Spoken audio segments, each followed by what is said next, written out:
Performing controlled articulated rotations of the wrist. I'm going to walk us through one demonstration rep, and then I'm going to have you join me for 3 further reps. So when we go through this together, we're going to go 3 reps in one direction, 3 reps in the opposite direction. So we'll go clockwise and then counterclockwise for each wrist.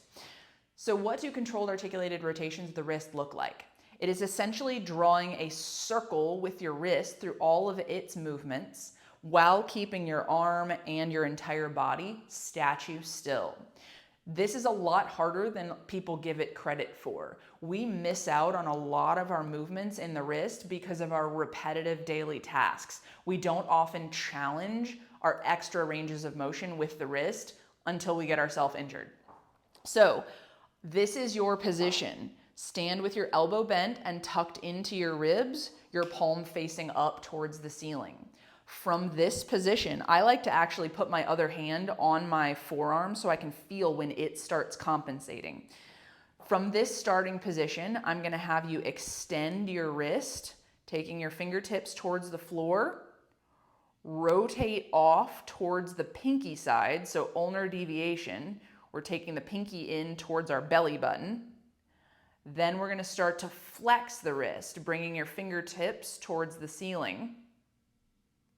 And try to roll over towards the thumb side, so radial deviation. This is where it gets really hard for a lot of people. You'll see that my extension here is minimal.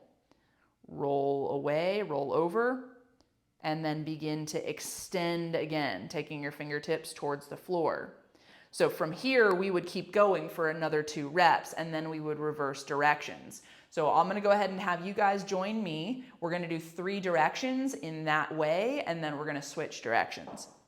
So elbow by your side, torso nice and still. You can put the other hand on top just to get a feel for what your forearm's doing.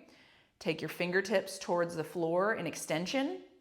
Come towards this pinky side, holding extension, and then begin to flex. Flex, flex, flex. Try to draw your fingertips towards the ceiling and then begin to roll over towards thumb side. You'll notice this is kind of where you get stuck. You miss this movement. And you'll notice that you start to extend your hand the further over you go. Now go ahead and run through to extension again. Point those fingertips at the floor as you continue drawing this clockwise circle. So pinky side.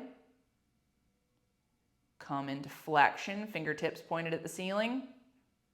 Roll over towards thumb side. And start to extend. 1 more circle. Fingertips at the floor.